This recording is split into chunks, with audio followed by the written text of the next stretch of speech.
All right, welcome back, everybody. We have another review this week.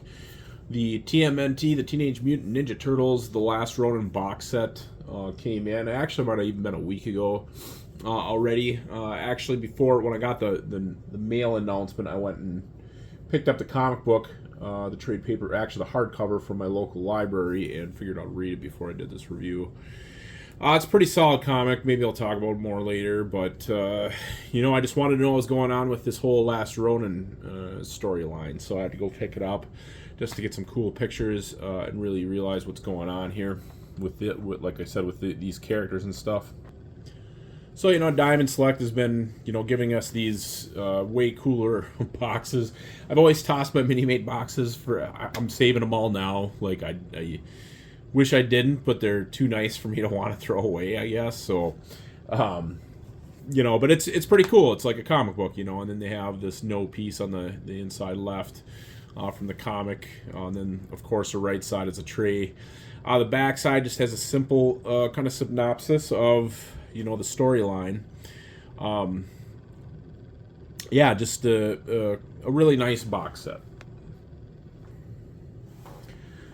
So we got some decent accessories. Actually, I got to open it up and see. There's got to be some swords behind there. You'd think maybe with I suppose Michelangelo would have all the weapons most likely. But you see, the book, which is actually Master Splinter's, his journal or his training, would you say, the all the martial arts and stuff like that's all in there. And then we have these four characters. I did think, why don't I talk about the comic book for a little bit? The comic book was good. It was great. I did think Oroku Harado, his mother is he's Shredder's grandson, of course, and then I always forget the daughter's name because it was never part of any canon that I've read or cartoons I've watched, but most people who are TMNT fans would remember her name off the top of their head. But we got this Casey Marie Jones, which, before even reading the story, it's kind of obvious it's going to be April O'Neil's daughter and Casey Jones's daughter. And then that head that's floating there, I couldn't figure out who that was. It looked familiar. I could not figure out who that belonged to. It's Fugitoid. It took me a while to figure it out. I actually was almost going to reading the comic book before I even opened this up. I didn't really look at it that closely, but after reading the comic, I'm like, I have to buy that figure because it's like one of the few Nickelodeon TMNTs that I don't have is Fugitoid, and I don't even know if I'm saying it right, but they included the head with, so I didn't have to spend the $8-9. It makes me want to buy that figure now. And maybe even go back and watch that Nickelodeon version just because I never got into it. But it's great that they included that head because that is going to give us some cool shots later on in this video. And then you have, spoiler alert, it's right on there. And the comic did come out like a couple of years ago, I think. Michelangelo is the last surviving turtle. And he has a black eye band instead of his normal orange one. And they don't really tell you who it is until the end of the first comic anyways. But it's a pretty cool set, and there's really nobody else in that story that that we needed a figure of either. We got these two. It would have been kind of nice to get a Roku, maybe his character in the flesh, because this costume doesn't show up till the end. It's typically just him, just a long-haired dude, just kind of running his empire or whatever. He was the weakest part of the story to me. The whole thing with April and Michelangelo and then the daughter, all that stuff was really good, especially when him and April see each other for the first time. That was really good in the comic and stuff. And then, Michelangelo is hallucinating. He talks to his four brothers, like the ghosts of his four brothers, and that was kind of a neat deal, just to see that. I really wish I had the transparent versions just to redo some of those shots, because they're in black and white, transparent, but there are turtles that exist that come in purple, blue, and red and orange. And the other turtles come that way, I think. If I remember right, that's what it was. That would have made cool for the ghosts in a reshoot of those scenes. We will be doing a reshoot of those scenes with him talking to his long gone brothers or whatever. But yeah, it was worth reading. I've never read very many of the actual comics. All my stuff was the movies and then the '90s cartoon. But it was a fun read. It's very dark, very good. The other thing that they would be missing from this set, actually, the one thing that I would do for a Minimate actually is Michelangelo a lot of the time is naked, no headband, nothing. He's just a normal old turtle that is super jacked that just walks around. He doesn't wear anything. His eye band and it looks cool. It'd be great to have. Made me wish I had just any turtle head missing the bandana because it just kind of looks neat. Like him, any of them, for once not having that bandana on. So yeah, it was good. It's worth reading. I got it at my local library. I'm kind of being super cheap and stingy in comics. Like I wouldn't have regretted buying it, but I'm trying not to spend money currently. So it was all right just getting it at the library. But anyways, let's take a closer look at these guys. Actually, before I got them out, I wanted to do a quick tray shot. And yeah, basically we have the four brothers' weapons. The broken sword. I'm so glad they did that, so I didn't have to sacrifice a sword and cut off the end of it. But that will also make for some cool shots. So can't wait to do that. But yeah, that's all we missed is the swords. I figured Casey, April's daughter, would have a sword, and she does. So, but other than that, yeah, let's take them out of the tray and get a closer look at each one.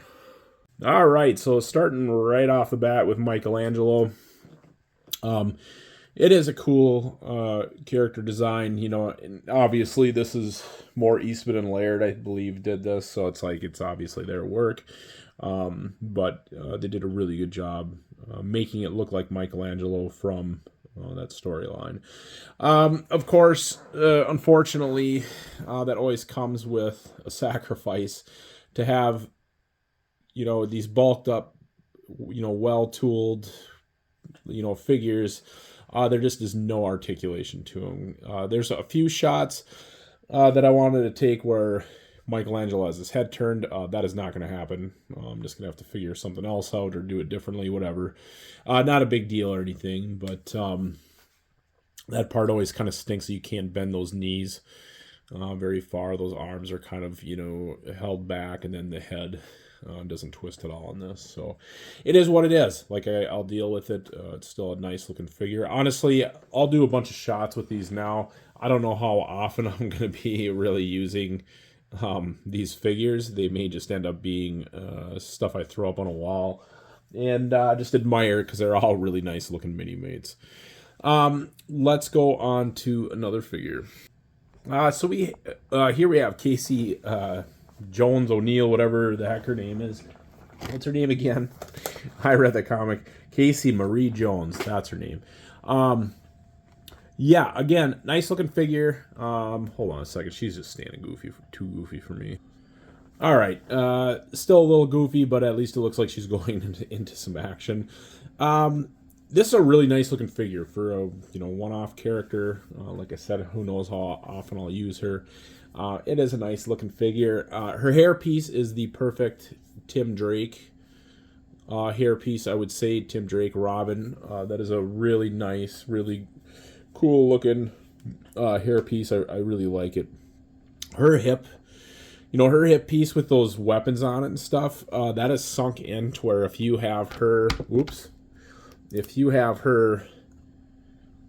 you tuck it in the hip piece and you can't, there's no articulation. You actually have to I'm trying not to knock over my cameras. I'm terrible at this. I bump everything.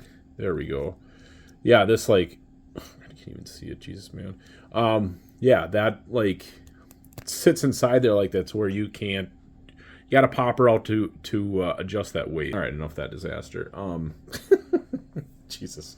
Anyways, cool. Look, it's great that they included that book. The book is kind of a central piece. I don't know my TMNT continuity. Is that book like a thing in the comics? Is that Does Master Splinter read from that book a lot? Is that, a thing with the Turtles, that how valuable that book is? I kind of wonder that.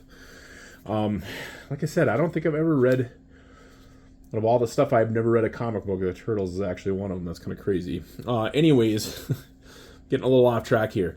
The other thing I really like about this figure is she would make a really good Huntress action figure. We never got a Huntress action figure. Her legs and torso would be amazing for her. Then maybe just get a Jean Grey, Marvel Girl and repaint that hairpiece and headpiece. You got yourself a quick and easy Huntress there. And I really do like the bolo mask that she's wearing. I think it's called a bolo mask. It's too bad it's not a guy. I really hate Robin's bolo mask, that paint job on that one. But it's a nice figure for kind of being a little bland character. I just, for whatever reason, it just kind of hits me.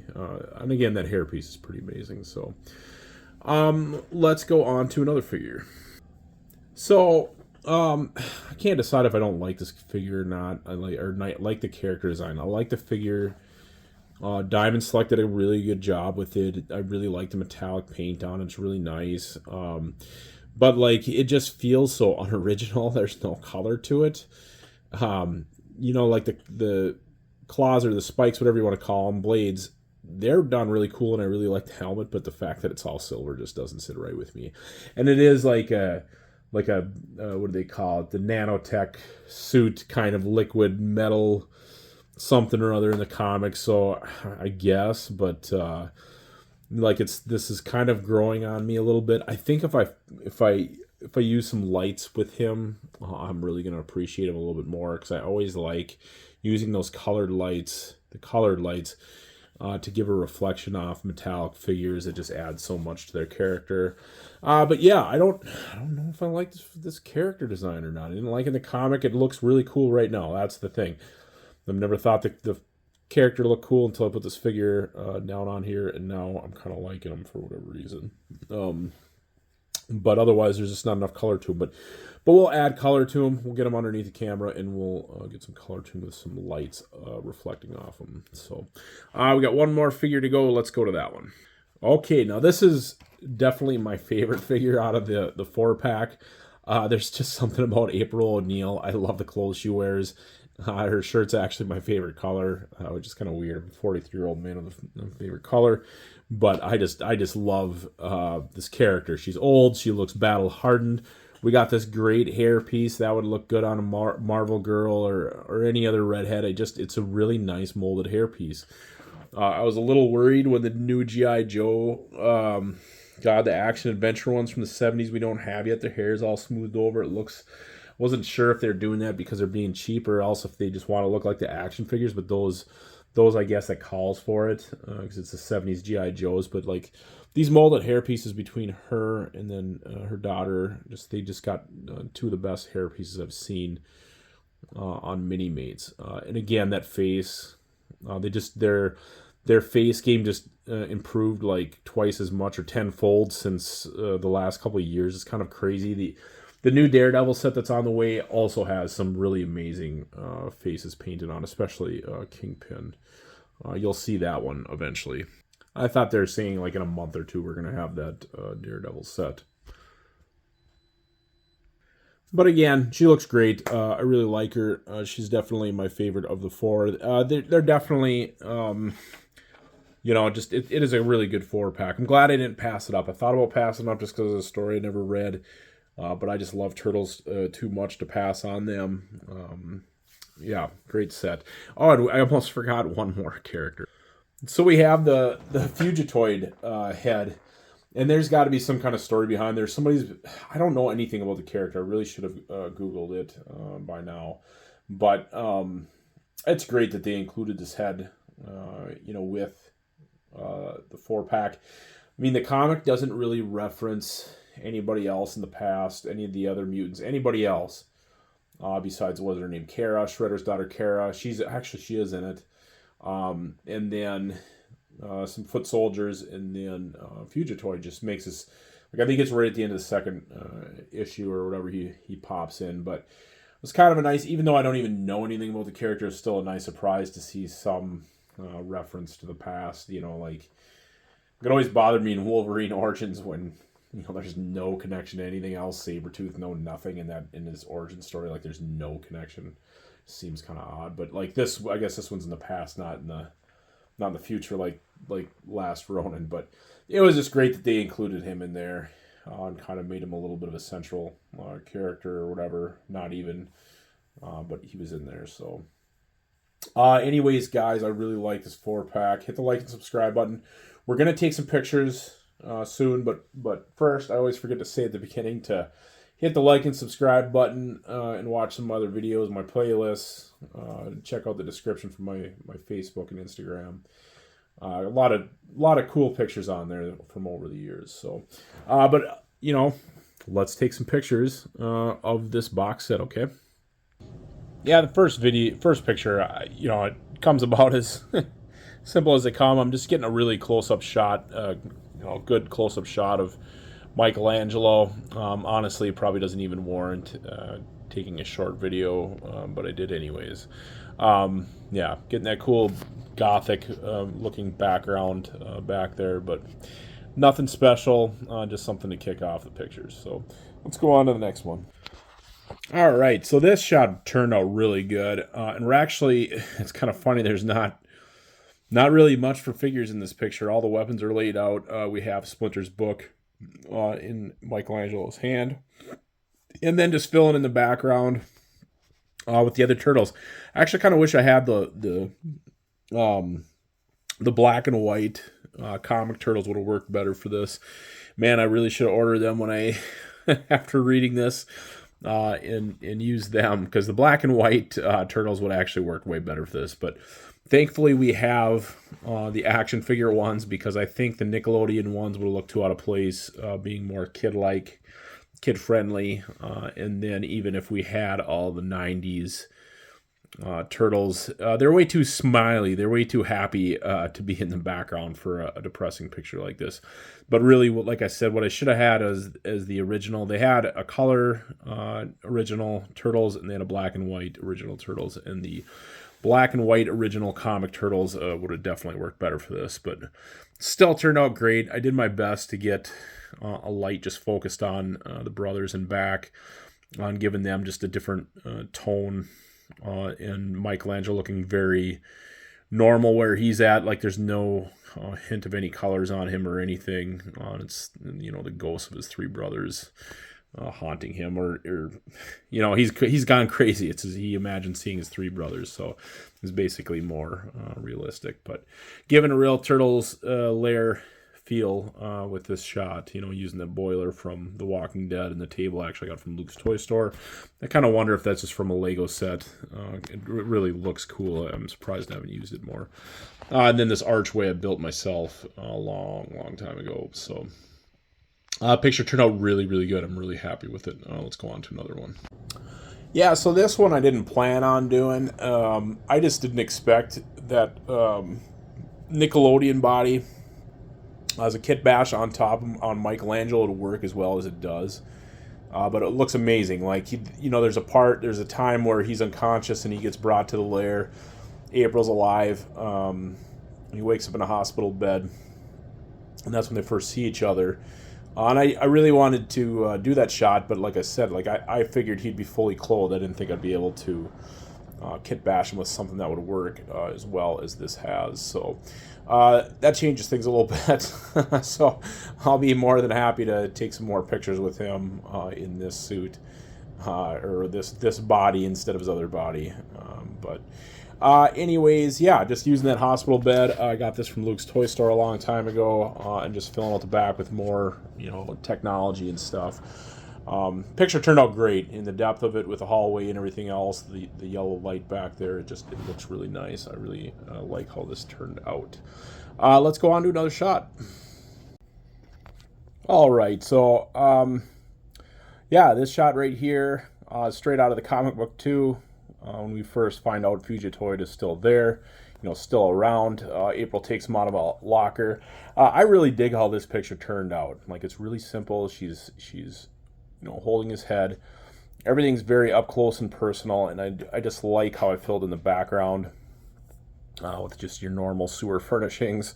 We got some conduit, and the lamp as if it's a home, and the file cabinet's all dirty and gross. Those are both Walking Dead, dial pieces from their Mega Block sets. So they've always scaled really well with Minimates, and it's actually some of the earliest stuff I've ever had was that lamp back there in that file cabinet. But yeah, and then throwing on this yellow light just to kind of give it a, I don't know, dark candlelight glow to the side of her face. It just, those colors add so much to pictures. It's kind of crazy how much it adds to pictures. But yeah, just turned out to be really good. Lucky enough to use a stand since I'm cropping it out. Yeah, it turned out good. Let's go on to another picture. All right, so this shot turned out really good too. Like, I'm really having a blast with this 4-pack. Way more fun than I ever thought I would. Maybe it's because I read the comic book beforehand. I don't know, but it's just, I'm having a lot of fun here. So, and the pictures are really turning out good. Like, I really like the products. Even that first one where I was like super simple, just kind of an opening shot. It's kind of grown on me since posting it on Instagram yesterday. But yeah, it's turned out pretty good. It's straight out of the comic again, like everything else. Like, we have Fugitoid's head on some kind of platform. Everything in the background kind of looking futuristic, mix of futuristic mechanical, like computer, just like the lab that they were working on in the comic. For whatever reason, they live in a sewer and have like this full crazy android lab. So, but I guess it's the future. Maybe it's just the norm as years go by. But yeah, that's basically the shot. And we will finally, in the next shot, get Michelangelo out of his Kit Bash body. I really like how this turned out. Like the Kit Bash body. I definitely, if I ever end up buying a second set, what did I want to buy a second set for? Oh, Huntress on April's daughter.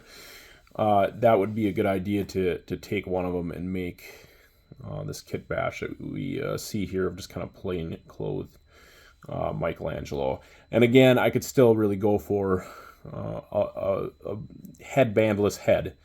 Just one. That's all you need. It can be anybody after that. Just give us a naked turtle, basically, without all the armor and the hand wraps, all that other stuff. I could really go for that because that would have even been better in this picture. Anyways, let's get Michelangelo back in his normal suit. All right. Oh, we got out of focus there. Yeah, just basically this one is these two teaming up to like raid the skyscraper that Shredder's grandson is at. And basically just making a cool alleyway with a bunch of clutter in it, putting that polyester fuzz nice and close to the camera so it blurs it out better. And I really like this building in the very back. Looks really cool with the red light on it and everything. So not much to this, just a classic alley scene. I really wanted to get Casey in a picture with Michelangelo. This is the one I came up with. So let's go on to another picture. All right, so we had to get Shredder in at least one pick. I think I'm gonna do at least one more. This video is going on way longer than I wanted it to. It just like I typically only take 3 pictures per video, but I'm really having fun with these, so I've been going, and now I want to keep going because there's some other shots I want to take, but it's like I don't even know how long it's gone on yet, but it's pretty long. But yeah, we just got to get that shot of Shredder in, and I think we'll have to get a couple versus shots real quick. But yeah, this Shredder costume looks really cool with reflective lights on it. I was not too wild on it in the comic. I didn't think I'd be very wild on it now, but I actually pretty like this costume quite a bit. The reflective from the red lights sure looks good. Very badass, so I really like the shot. Let's go on to another one. All right, so we got one really cool shot with these two fighting. Got the red lights on and everything, and yeah, it turned out really cool. Really digging it. For the sake of moving on, let's just go on to the next shot. All right, so yeah, we got that shot of of Michelangelo sticking that blade into Baby Shredder, grandson Shredder's chest, and just kind of getting a cool shot out of that. So almost getting done. We got one more shot I have to do that was really cool from the comic, and then I think I'm ready to call it quits on this video. So been a ton of fun. Let's go on to that final shot. All right. Continuing on, coming up with really good shots that I'm very happy with. Basically, this is the end, the last panel of the last Ronin, the 4 turtles. After, again, spoiler alert, like, I guess if you guys haven't turned it off by now, it's like, it's kind of on you, but, Michelangelo ends up dying at the end of last Ronin.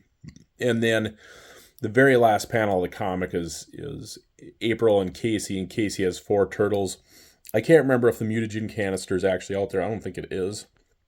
But basically it's her raising 4 turtles, and I would assume that she plans on mutating them and then, training them with Master Splinter's book. So, like, I'm glad I remembered to slip that in, get that in there.